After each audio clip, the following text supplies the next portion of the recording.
Bonjour à tous. Après 16 ans à porter le maillot de l'équipe de France en décathlon chaque année, je suis obligé, malheureusement contraint cette année 2025, de mettre un énorme frein sur les entraînements et par la même occasion, ce sera une année blanche en termes de compétition.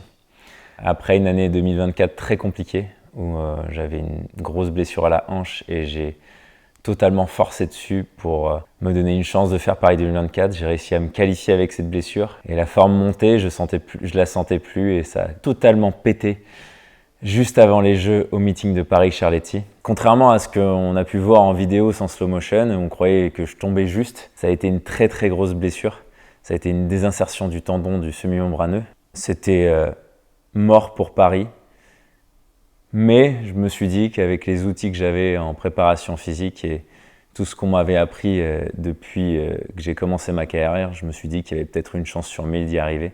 Donc je me suis remis à fond dans la préparation pour me donner la moindre chance de faire Paris. Jusqu'à J-1 de Paris 2024, j'ai fait ma rééducation sans réessayer la course. Et le jour juste avant, j'ai testé de courir. 5 mètres à 10%, puis à 20%, jusqu'à 80% sur 5 mètres, ça allait. 100% sur 5 mètres, ça allait. Et c'est à partir du moment où j'ai fait 20 mètres à 80% que j'ai vraiment senti une énorme douleur et que je savais que si j'allais plus vite, ça pétait. Bon, vous le devinez, il n'y avait aucune chance pour moi de faire un décathlon, même de faire un 100 mètres sans que ça pète. Et je voulais absolument pas me donner en spectacle le jour des JO, même si j'avais qu'une envie à ce moment-là, c'était fouler la piste, même si ça pétait, j'en avais rien à faire. Il y avait aussi la fierté et, la décence qui m'a poussé à être forfait directement. Ça a été un moment difficile, mais grâce au fait que pendant 25 jours, j'ai tout donné pour me donner une chance d'arriver au décathlon, ça m'a laissé le temps de cicatriser moralement et de faire mon deuil pour profiter des Jeux, pas en tant qu'acteur comme j'aurais aimé le faire, mais en tant que spectateur, parce qu'après, j'en ai beaucoup profité. J'ai très très vite repris la rééducation, 15 jours après la fin des Jeux. Et à partir de là, ça a été des marches à franchir où je faisais un exercice et à chaque fois je progressais un petit peu, où je devenais facile dans cet exercice, je remettais un petit peu plus fort pour voir ce que ça a donné. J'ai essayé de reprendre sur la piste. Mais malheureusement, cette insertion de l'ischio a créé beaucoup de fibrose, c'est-à-dire que quand ça saigne, quand un muscle se pète, quand un tendon se pète, il y a tout le sang et le tissu de ce tendon qui essaye de cicatriser, qui prend beaucoup plus de place. Et malheureusement, à côté de ce tendon, il y a un nerf qui s'appelle le nerf sciatique. Et donc toute cette fibrose est allée s'attacher un petit peu au nerf.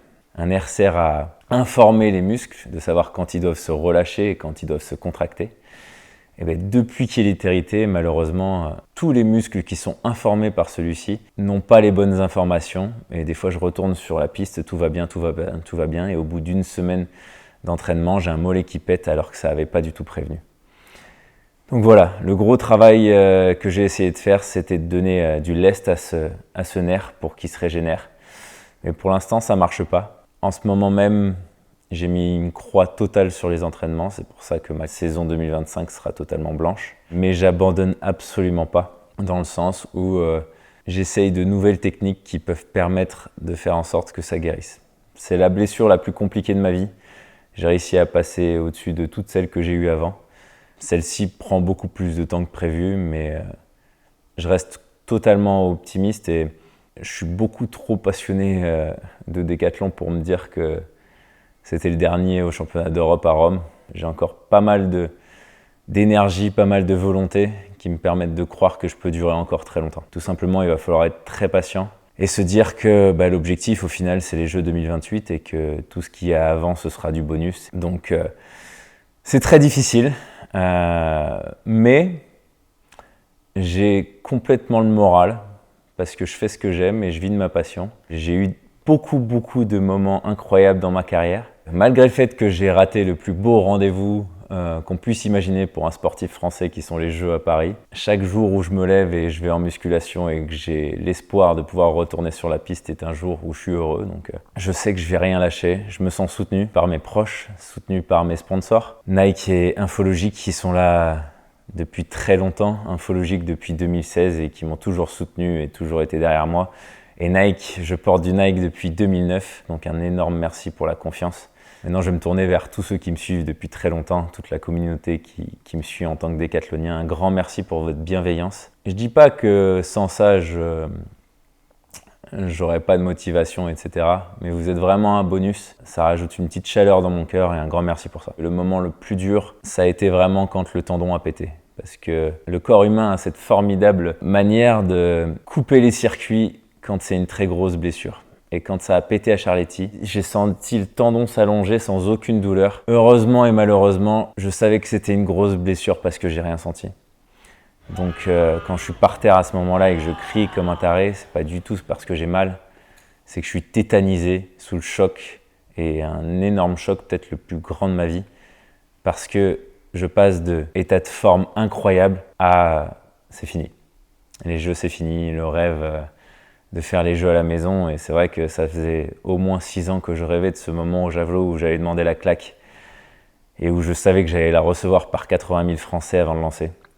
Donc non, ça a été tout cet ascenseur négatif émotionnel qui a été de passer du tout à rien. À partir du moment où ça a pété, j'ai enclenché le processus de cicatrisation, pas que physique mais aussi mental. Parce que je savais que si à chaque minute je me disais pas ça va mieux que la minute d'avant, je me relèverais jamais et j'arrêterais l'athlétisme à cause de ça. Donc je suis vraiment content d'avoir réussi à enclencher ce deuil. À un moment donné, je me suis dit, tous les moments de réussite que j'ai eu dans ma carrière, toutes les fois où j'ai passé au 3e essai ma barre qui m'a permis d'être champion du monde, toutes les fois où j'ai passé au 3e essai la hauteur à partir d'1m96 pendant le record du monde, tous ces moments de réussite où la barre elle tremble et elle tombe pas, tous ces moments où j'ai eu des blessures et grâce à l'adrénaline, j'ai réussi à passer au-dessus, etc. Et ben, au bout d'un moment, il y a eu un petit retour de karma. Bien sûr, c'était avant les JO de Paris, donc c'était dur. Mais pour rien au monde, j'enlèverais tout ce qu'il y avait avant pour faire les Jeux. Maintenant, ceci étant dit, je crois que mon corps et mon esprit sont toujours en état de choc vis-à-vis de cette blessure. Je suis allé voir pas mal de spécialistes qui m'ont dit que j'étais très tendu. Et c'est pour ça qu'aussi que dès que je revenais sur la piste, j'avais des contractures, des petites déchirures, plein de petits trucs. Donc il va vraiment falloir que je laisse du temps à mon corps. Et là, cette fois-ci, il va vraiment falloir que la raison l'emporte